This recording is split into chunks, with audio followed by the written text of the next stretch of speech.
नमस्कार, स्वागत है आप सभी का वीडियो गुरु में। और आज हम लोग वीडियो गुरु में बात करने वाले हैं सिंपल इंटरेस्ट और कंपाउंड इंटरेस्ट की।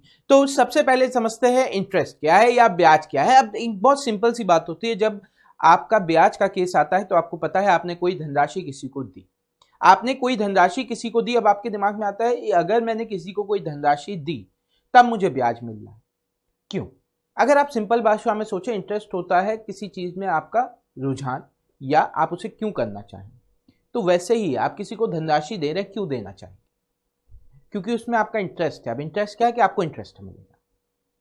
देखो, नॉर्मल सी बात है, एक लॉजिकली अगर किसी आदमी के पास जाओगे, अगर उसके पास पैसा है, वो कहीं निवेश करेगा तो उसके बदले में उसे प्रॉफिट आएगा।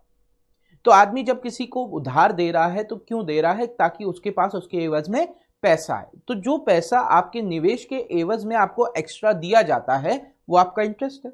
या आप कह सकते हैं the extra amount you received when you give someone a loan.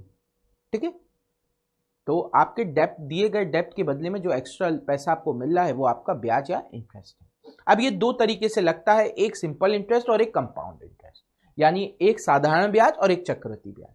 साधारण ब्याज और चक्रवृद्धि ब्याज का एक बेसिक सा डिफरेंस होता है कि साधारण ब्याज हमेशा एक धनराशि पर लगता है और वो ये माना जाता है कि हर वर्ष समान धनराशि दे रहा है, ब्याज पर समान धनराशि दे रहा है। जबकि कंपाउंड इंटरेस्ट क्या करा जाता है कि ब्याज पर भी ब्याज देता है। क्या करता है? ब्याज पर भी ब्याज देता है। अब ये ब्याज पर ब्याज क्या है, ये जब हम लोग कंपाउंड इंटरेस्ट समझेंगे तब उसकी बात करेंगे। आज हम लोग बात करेंगे मेनली साधारण ब्याज की, यानी सिंपल इंटरेस्ट की। आज हम लोग बात करेंगे किसकी? सिंपल इंटरेस्ट यानी साधारण ब्याज। अब सिंपल इंटरेस्ट या साधारण ब्याज क्या है?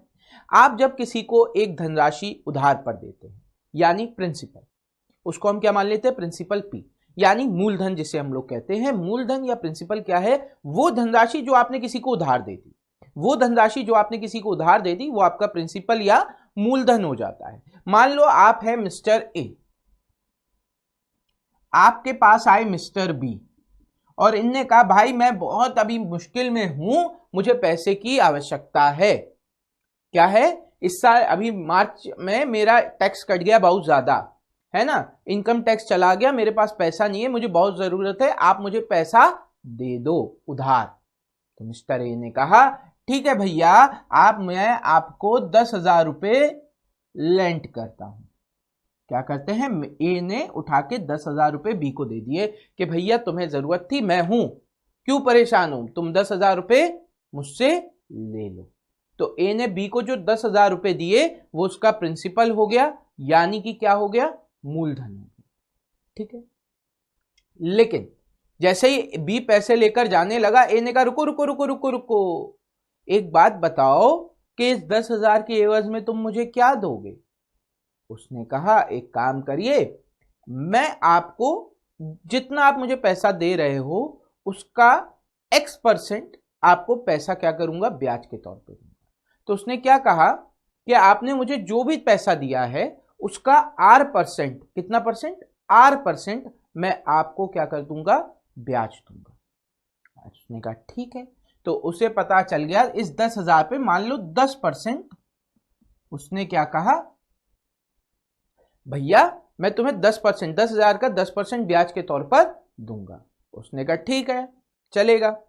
फिर उसने कहा, जाने लगा फिर भी, उसने कहा रुको रुको रुको, कितने समय के लिए लेकर जा रहे हो ये तो बताओ कि तुम मुझे मेरा पैसा कब लौटाओगे? 1 साल, 2 साल, 3 साल, 4 साल, 5 साल?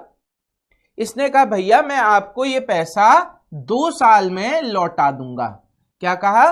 भैया मैं आपको ये पैसा 2 साल में लौटा दूंगा, 10,000 रुपये 10% पे आपको ब्याज दूंगा और 2 साल में आपका पैसा लौटा दूंगा। तो ए बैठा, वो चला गया भी, ए बैठा, ए ने सोचा ये मुझे पैसा कितना लौटाएगा, ए ने सोचा ये मुझे पैसा कितना लौटाएगा। तो उसके दिमाग में आया सबसे पहले कि मैं इस पे ब्याज निकालूं, मैं क्या करूं? ब्याज निकाल लूं। अभी मैं बात कर रहा हूं सिंपल इंटरेस्ट की, तो सिंपल इंटरेस्ट ऐसा। तो उसके दिमाग में क्या आया कि जो मेरा सिंपल इंटरेस्ट है SI वो किसके बराबर होगा? उसने कहा मुझे 10,000 का, एक तरीके से समझिए, 10% ब्याज मिलेगा, 10% ऐसे लिखोगे, और कितने साल के लिए मिलेगा? 2 साल के लिए। 1 साल में इतना मिलता, 2 साल में 2 का मल्टीप्लाई, ये मेरा ब्याज हो जाएगा। तो सिंपल इंटरेस्ट का फॉर्मूला इस तरीके से क्या बना? SI is equal to principal into R into T divide by 100। Clear है? तो पता चल गया बी मिस्टर ए ने मिस्टर बी से कितना ब्याज लिया। क्या लॉजिक लगाया? देखो उसने 10,000 रुपए दिए थे, कितने समय के लिए, कितने रेट पर, R% पर, और T समय के लिए। इस R% का जो 100 है वो हमने नीचे लिख दिया। क्लियर बात? चलो ये बात क्लियर हो गई तो बहुत अच्छी बात है। तो SI का जो फॉर्मूला है वो होता है P into R into T upon 100। अब यहां पे इससे क्या होता है, इससे आपके कई फॉर्मूले बन जाते हैं। जैसे अब मैं बात करूं यहां पर, तो अगर मैं सोचूं कि यहां पर प्रिंसिपल मुझे चाहिए था, तो मैंने क्या किया, ये जो P है इसको यही रहने दिया, इस 100 को SI के साथ ले गया और RT को नीचे ले आया। तो P is equal to SI into 100 upon RT। अगर मुझे यहाँ पे R चाहिए होता तो R इधर आ जाता और P उसकी जगह आ जाता, तो R equal to SI into 100 P into T। अगर मुझे T चाहिए तो क्या हो जाएगा, R नीचे आ जाएगा, T उस तरफ चले जाएगा, फॉर्मूला बन जाएगा। तो आपको पता चला PRT कोई भी फॉर्मूला हो आप इसी फॉर्मूले की मदद से निकाल सकते हो। सही है, आगे बढ़ते हैं। अब अगर ये सब हटा दूं और SI आपके पास आ गया तो आप क्या कहोगे, अमाउंट एक टर्म होता है कि मुझे कुल कितनी धनराशि मिलेगी। अमाउंट यानी आपका मिश्रित धन, अमाउंट यानी आपका मिश्रित धन। अमाउंट या मिश्रित धन क्या हो गया, अमाउंट या मिश्रित धन हो गया वो धनराशि जो कुल आपको मिल रही, यानी प्रिंसिपल और इंटरेस्ट। यहां पे इंटरेस्ट क्या है हमारा SI, तो अगर यहां पे हमको मिलेगा तो ये क्या मिलेगा, प्रिंसिपल प्लस SI। आई मतलब इंटरेस्ट, क्योंकि चाहे कंपाउंड इंटरेस्ट हो चाहे सिंपल इंटरेस्ट हो, प्रिंसिपल अमाउंट हमेशा आपका होगा प्रिंसिपल प्लस आई। अमाउंट क्या होगा, प्रिंसिपल प्लस आई। अगर सिंपल इंटरेस्ट हो रहा है तो ये SI हो जाएगा, अगर ये कंपाउंड इंटरेस्ट हो रहा होगा तो P प्लस CI हो जाएगा। ठीक है, यानी जो भी ब्याज मिल रहा होगा वो इसमें ऐड हो जाएगा।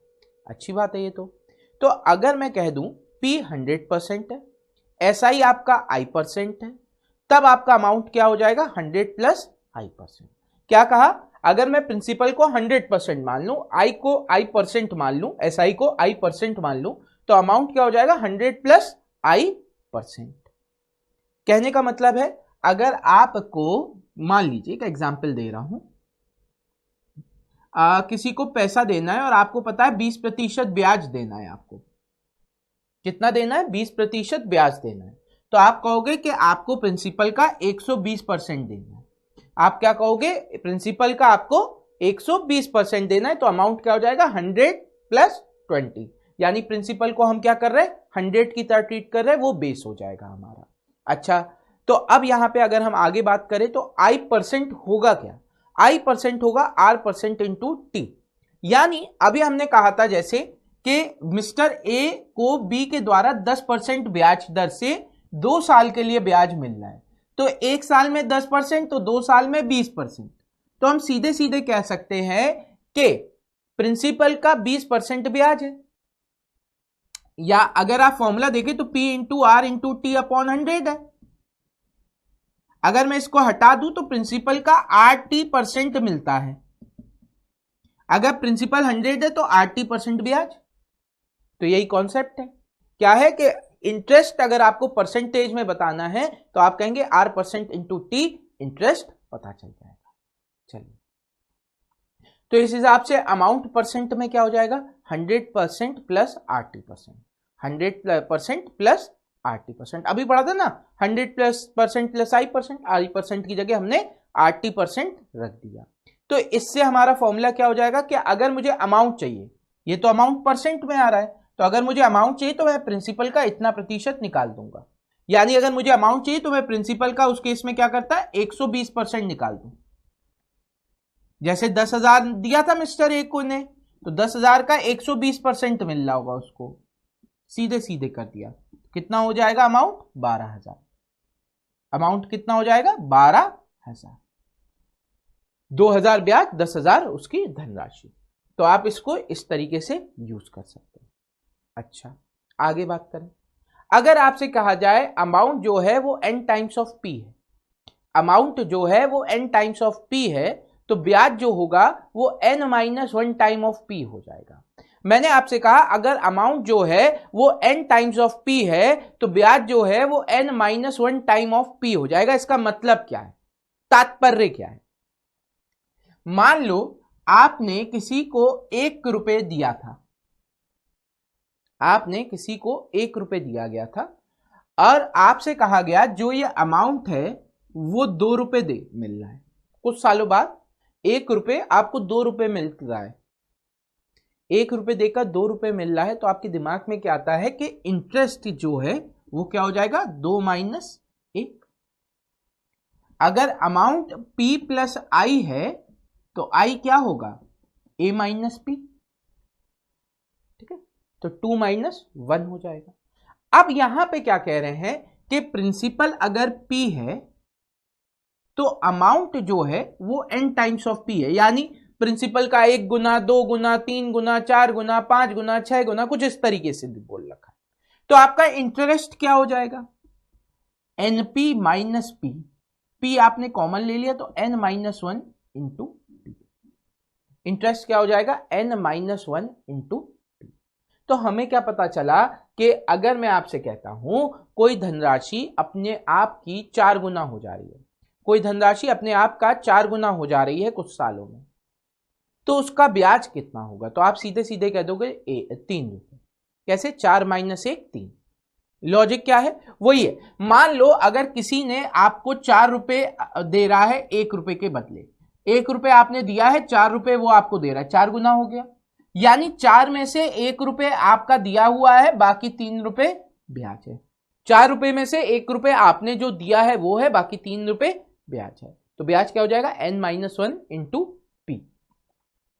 अब यहां से एक फॉर्मूला और बन जाता है।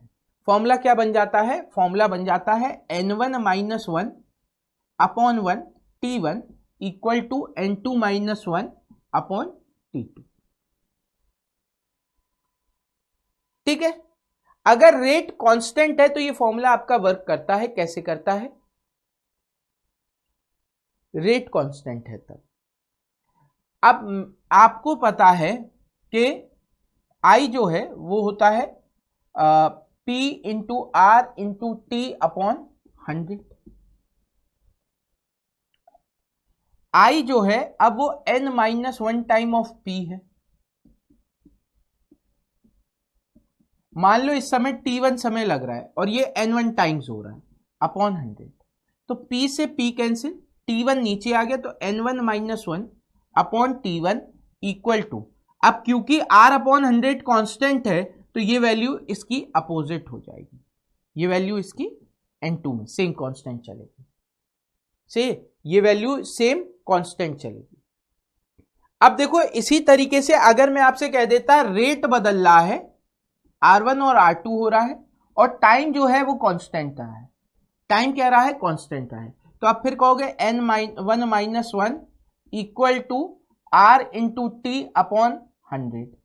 अब क्या है, t कांस्टेंट है तो ये R1 इधर आ जाएगा, R1 नीचे आ जाएगा, तो n1 minus 1 upon R1 equal to T upon 100।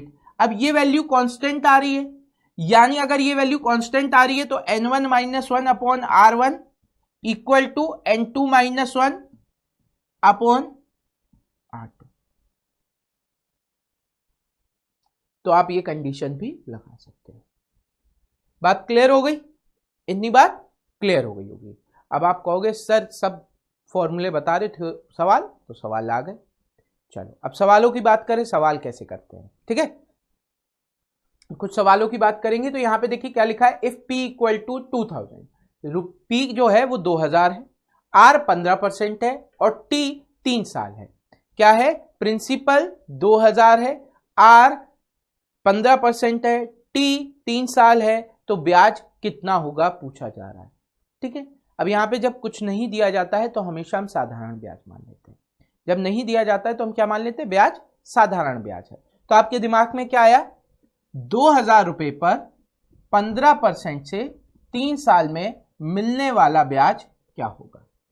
2000 रुपए पर 15% से 3 साल में मिलने वाला ब्याज क्या है, तो आपने कहा 2 0 से 2 0 कैंसिल, 15 इंटू 20 कितना हो जाएगा 15 इंटू 2 30, एक जीरो और आ गया तो 300, और 300 इंटू 3 900, यानी आपको जो ब्याज मिल रहा है वो 900 हो गया। Option 4 is the right answer.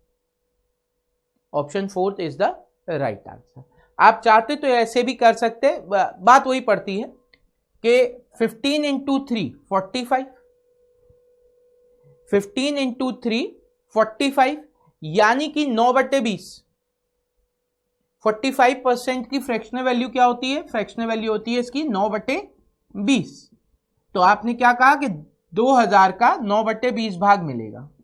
अब 20 से ये चला जाएगा 100 बार, 100 इंटू 9 900 हो गया। तो आप फ्रैक्शनल वैल्यू का भी इस तरीके से यहां पर इस्तेमाल कर सकते हैं। क्लियर? क्यों जरूरत आ जाती है? कई बार ऐसे सवालों की वजह से जहां पे आपको फ्रैक्शनल में वैल्यू दी गई है। तो अब आप क्या करोगे? आपसे कहा जा रहा है calculate simple interest on ₹7200 at 3 whole 3/4% per annum for 8 months. क्या कहा जा रहा है? कोई एक धनराशि है जो धनराशि क्या है? 7,200 रुपए 8 महीने के लिए दी गई है, 3/4% पर सिंपल इंटरेस्ट ज्ञात करना है। अब इसका मतलब क्या हो जाएगा? 4 3 12 3 15/4%। अब 15/4 का मतलब क्या हो जाता है? हमें नहीं पता। 15/4 का हमें मतलब नहीं पता, और ये हो गया 8 महीने। एक साल के लिए हम लेते हैं, ये महीनों में दे रखा है तो 12 से हमने डिवाइड कर दिया। वैसे 15/4 आपका होता है 3/20। ठीक है, 3/20 क्यों? 3/80, 3/80। लेकिन अभी हमें उससे बात नहीं है, हमें अभी नॉर्मली सॉल्व कर रहे हैं। तो आप देखिए 15/4% था, ये इंटू 8/12 हो गया। परसेंट की वैल्यू है तो डिवाइड बाय 100 ऑ कर देंगे। परसेंट में वैल्यू है तो डिवाइड बाय 100 ऑ कर देंगे। अच्छा, अब आप चाहो तो इसकी वैल्यू यहीं से निकाल लो। 4 से ये 2 बार चला जाएगा, 2 से ये कितनी बार चला जाएगा? 6 बार, 3 से ये 5 बार, 3 से ये 2 बार, 5 से ये 20 बार, यानी 1/40 किसका? 7200 का। 7200 का 1/40 आ रहा है। 0 से 0 कैंसिल, 4 से आपने इसे डिवाइड किया, 4 से ये कितनी बार जाएगा? 18 180 बार। तो आंसर हो गया ऑप्शन 3 180। या आप चाहते तो सीधे सीधे एक लाइन में लिख देते कि 7200 इंटू ये आपका आ रहा है 15/4, नीचे 100 आएगा, 8 महीना डिवाइड बाय 12 साल में बदलने के लिए। 2 0 से 2 0 कैंसिल हो गए, 4 से 2 बार, 2 से या 2 अभी इसको ऐसे ही रहने दो, 12 से ये आपका चला गया 6 बार, 12 से ये चला गया आपका 6 बार, 6 इंटू 15 6 इंटू 15 90, 90 इंटू 2 180 आंसर आ गया। तो भी आपका आंसर ऑप्शन 3 180 ही आएगा। चलिए बढ़ते हैं अगले सवाल की तरफ, देखते हैं अगला सवाल क्या है आप सभी के लिए। तो अगला सवाल ये रहा बच्चों। अगले सवाल में कह रहे हैं Raghu took a loan of ₹1500 for 3 years at 10% rate of simple interest, find the amount Raghu has to paid. अब आपसे क्या कहा जा रहा है कि रघु ने 1500 रुपए लिए 3 साल के लिए 10% पर। एक तरीका क्या है, आप यहां पर इसका वो निकालो कितना ब्याज मिल रहा है। तो आपने 2 0 से 2 0 कैंसिल किया, ये आपको 450 रुपए ब्याज मिल गया। अब 450 रुपए आपको ब्याज मिल रहा है, पे कितना करना होगा? आपने कहा 1500 में 450 मैंने जोड़ दिया, ये आ गया 950, यानी कि 1950 सॉरी। तो आपको कितना पे करना है? ऑप्शन 1 1950। एक तरीका तो ये है। दूसरा तरीका क्या है? मैंने अभी आपको बताया, आप 3 इंटू 10 कर दो, 30 हो गया, यानी 30% ब्याज मिल रहा है। 30% ब्याज किस पर मिल रहा है? तो आप क्या करोगे? 100 प्लस 30 130% मान लोगे। तो 1500 का 130%। आपने क्या किया? 2 0 से 2 0 कैंसिल, 13 इंटू 15 195 होता है, 0 लगा दिया 1950 आ गया। 13 इंटू 15 195। अब 13 इंटू 15 195 इतनी जल्दी कैसे बताया कि 15 इंटू 13 है। मुझे पता है इनके 2 कॉन्जिक्यूटिव नंबर है ऑड, 2 कॉन्जिक्यूटिव नंबर ऑड है, तो इनका मल्टीप्लीकेशन क्या होगा? इन दोनों के बीच वाले नंबर का स्क्वायर -1। 14 का स्क्वायर होता है 196, -1 कर दिया 195। 14 का स्क्वायर होता है 196, एक माइनस कर दिया, ठीक है। दूसरा तरीका क्या है, 195 आ गया, 15 इंटू 12 होता है 180, 15 और जोड़ दो, 15 इंटू 12 180, 15 और जोड़ दो 195, कैसे भी करो आंसर वही आएगा, ऑप्शन 4 1950।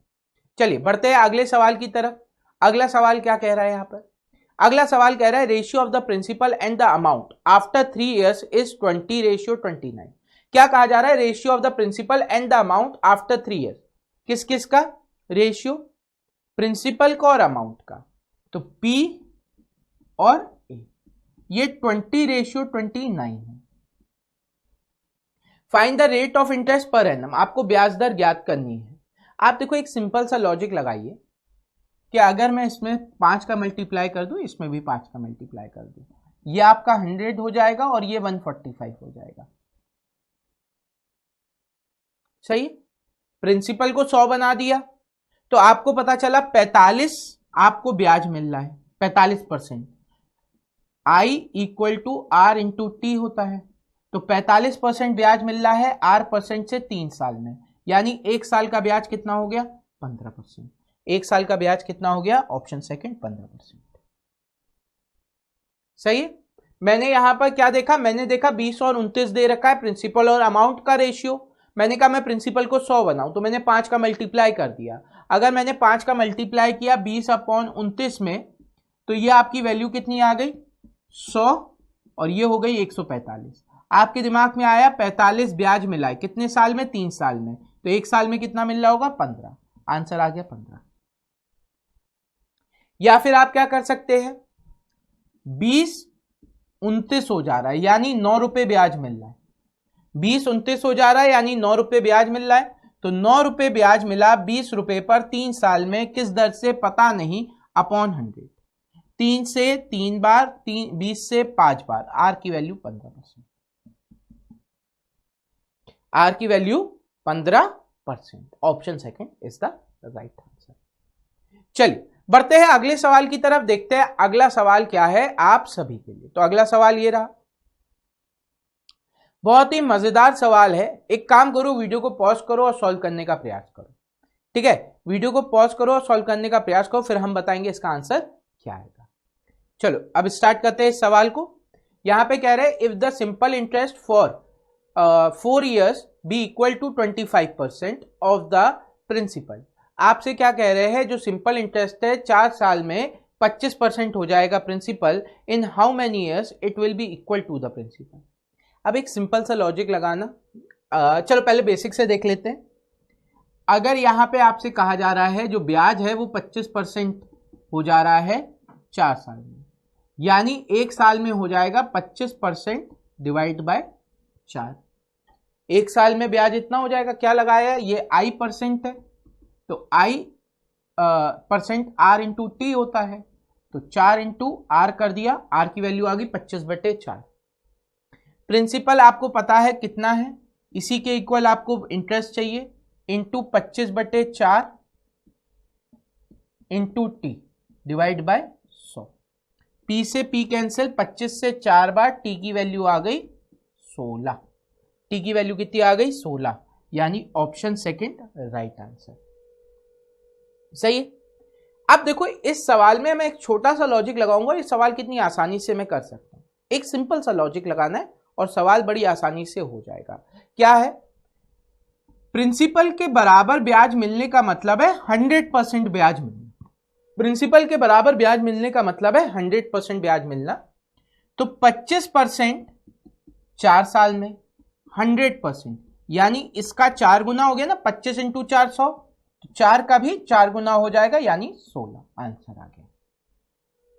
25% 4 साल में मिल रहा है तो 100% कितने में मिलेगा, 25 का 4 गुना किया तो 4 का 4 गुना कर दो 16, यानी कि option second is the right answer, यानी कि option second is the right answer.